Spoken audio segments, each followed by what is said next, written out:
you've seen Arkansas a long time ago. Can you take anything away from that, or was that too long ago?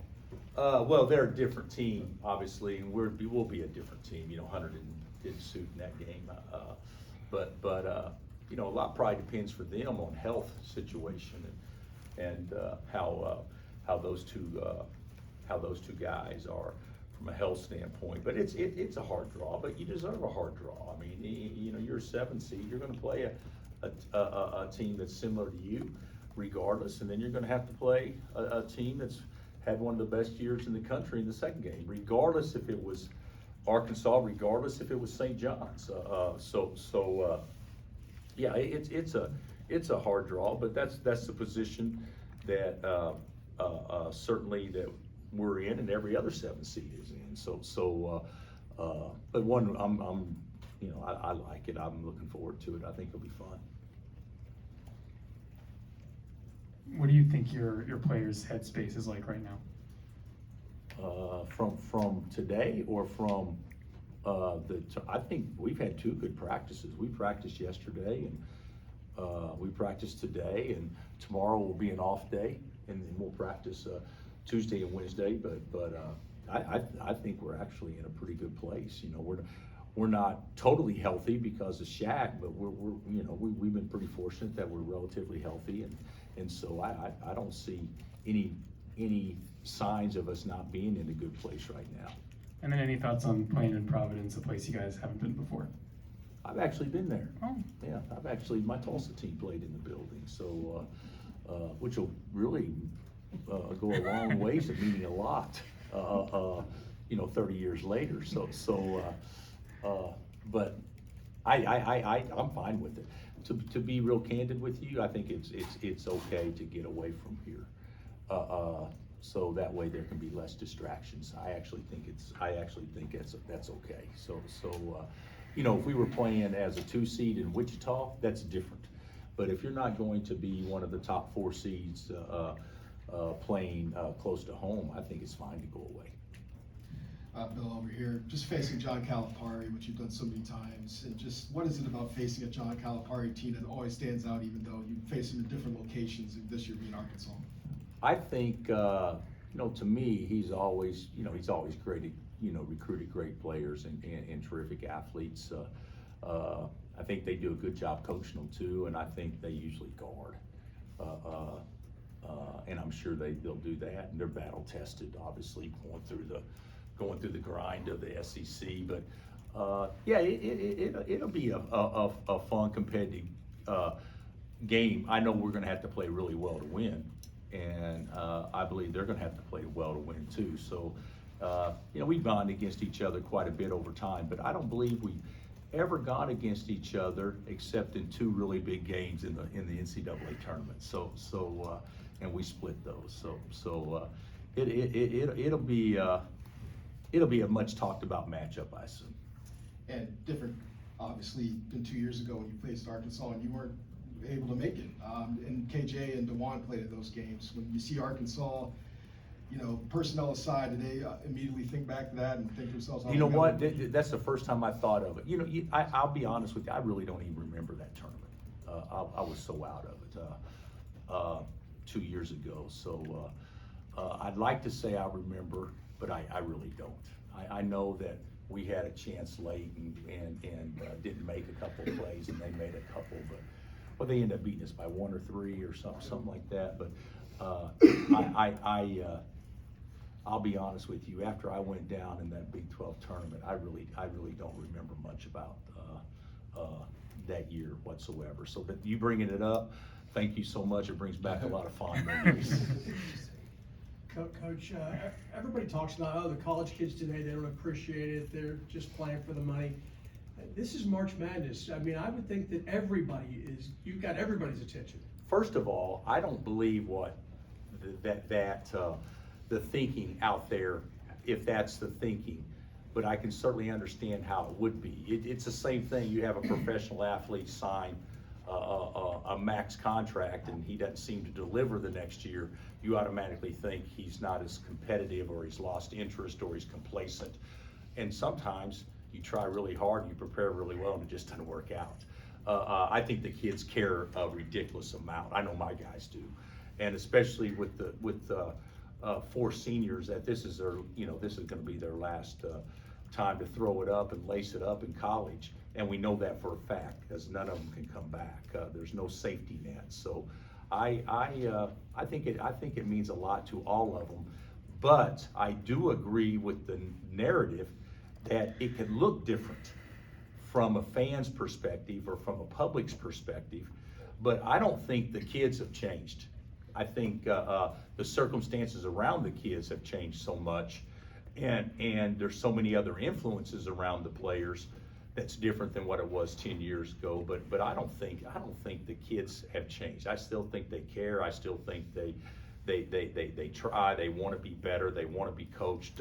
There's a lot of positive things about them, but there's some things about the situation that maybe impacts others around them, which could then create an influence over them at some point in time. So I'm fortunate. I got a good group and a good group of families, but the appearance is there. But it's not because they don't care. It's just because when they don't play well, that's the narrative that people like putting on it. Bill, you mentioned those 4 seniors and not having that safety net after this week. Do you expect them to play with a different sense of urgency, knowing that?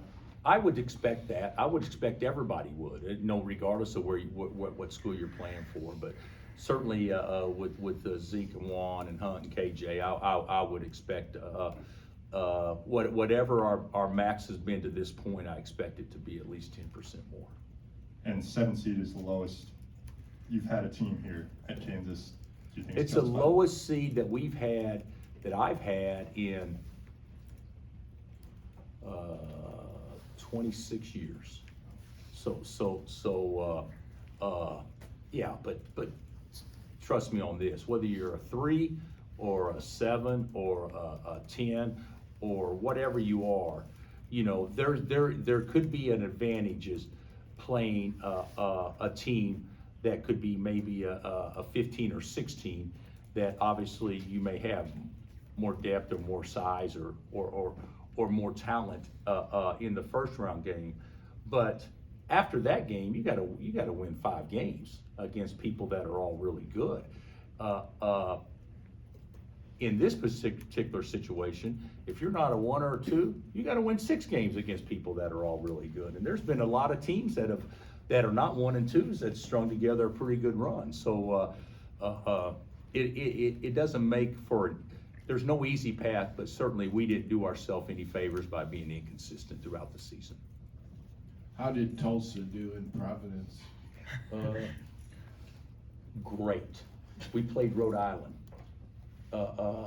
University, all right, and got off to a 15-0 start in the very first game of the season. So it was a hell of a way to start the season. And I could give you the stat of that game too, if you'd be interested. But yeah, we actually fared pretty well there. And what was your seed 26 years ago? I think at Tulsa, I think we were 7 when we went to Elite 8, if I'm not mistaken. So The committee sent Illinois to Milwaukee. They sent Louisville to Lexington. Could they have sent you to Wichita? And do you think they should have? I haven't studied that. I was kind of surprised Missouri got sent to Wichita, considering Texas Tech is going to have to play them and if both teams win, if the higher seeds win.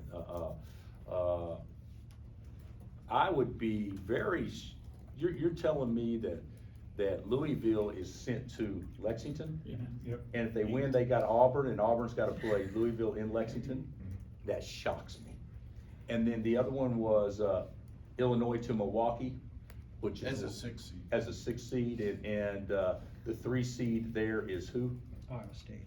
Huh? I think it's Iowa State. Yeah, well, that or the Iowa State will travel regardless, so that'll probably be a 50-50, and that's TJ's hometown. So I would say I'm more shocked by the former with Louisville playing potentially Auburn in Lexington. But no anger on your part that they No, I'll be honest with you, I like Bruce Pearl a lot, but I'm not really thinking about that game, that particular time. So, we didn't deserve to be playing in Wichita, so there's absolutely, no thought that would actually occur. But I am shocked that it did happen that way in Lexington. This is way down the road, but will you enjoy seeing Zuby? Yeah, I'm sure if I see him, I'll give him a big hug and everything. Of course, we love Zoo. We didn't want him to leave, but those things all changed when Hunt came. But yeah, he's had an unbelievable year, and it sounds like to me, Coach Patino thinks the world of him. But yeah, we'll be excited to see him. But I'll only be excited if we get a chance to play him. Bill, Zeke's talked a lot over the course of the season about being from Lawrence, playing for his hometown school, and just how cool do you think it is that he's gonna have the opportunity to play in the NCAA tournament for his hometown team? Well, I think it's, I don't look at it that way. I think it is cool that he gets a chance to play in his home team, but when he signed to come here, the way I looked at it, it was a given we're gonna play in the NCAA tournament. So it's been, what, 32 or 33 years in a row, is that right? What's it been?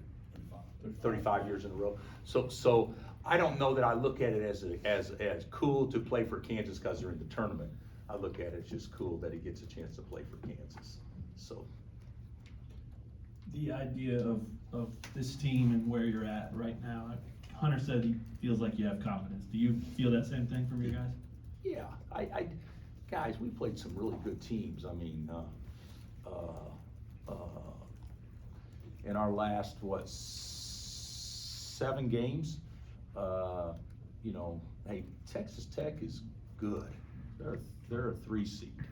And they beat us on a day where they had all their players, and they didn't have all their players after they played us and everything. I'm talking about Williams and McMillan, obviously. And then we played Houston. They're really good. They're a 1 seed. And then we beat Arizona. They're really good. They're a 4 seed. And then we lose to Arizona without any excuses whatsoever. But you know, that game the night before Arizona probably didn't help our chances against Arizona just because of the way it all went down. But I think that in the last 2 weeks, in all honesty, I think we played pretty well. We didn't play bad against Arizona the other day. If I'm not mistaken, wasn't it a tie game, whatever, with 4 minutes left? Or I mean, so we were right there. We just didn't finish like we need to.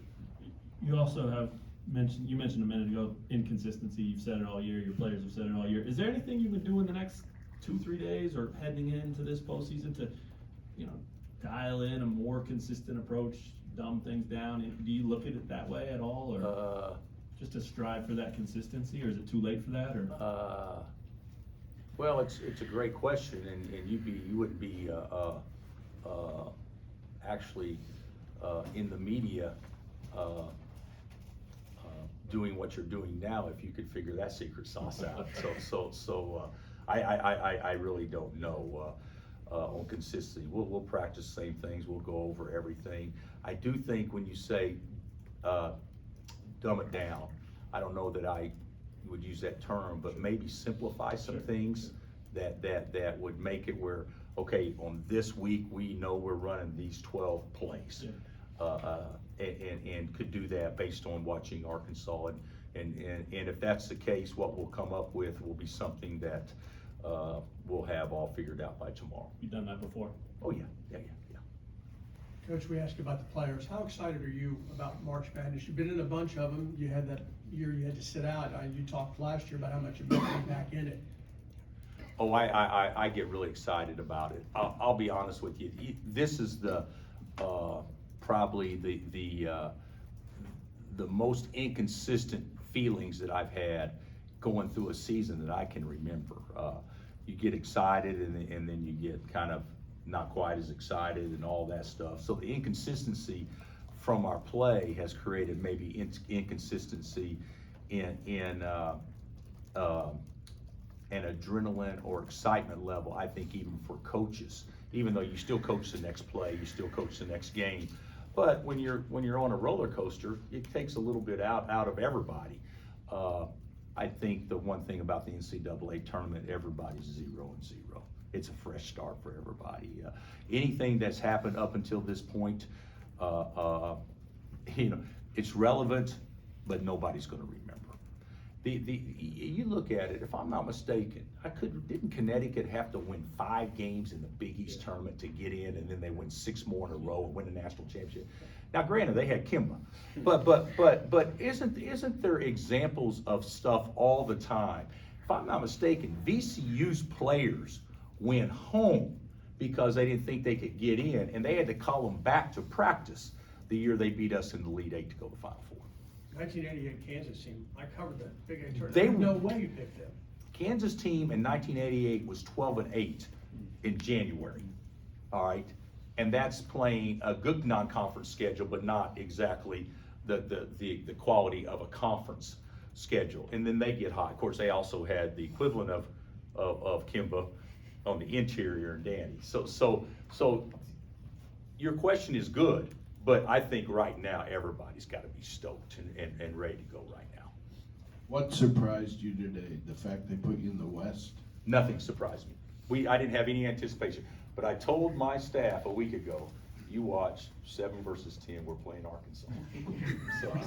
So you could ask any of them. I've been saying that for a week. I thought today surprised me when Louisville went to an 8 and UCLA was a 7, that opened up an opportunity maybe to be a 6, but then Memphis jumped us because they went from an 8 to a 5 because they won the tournament. So that kind of leveled that out. But nothing surprised me much today. All right, Coach, thank you.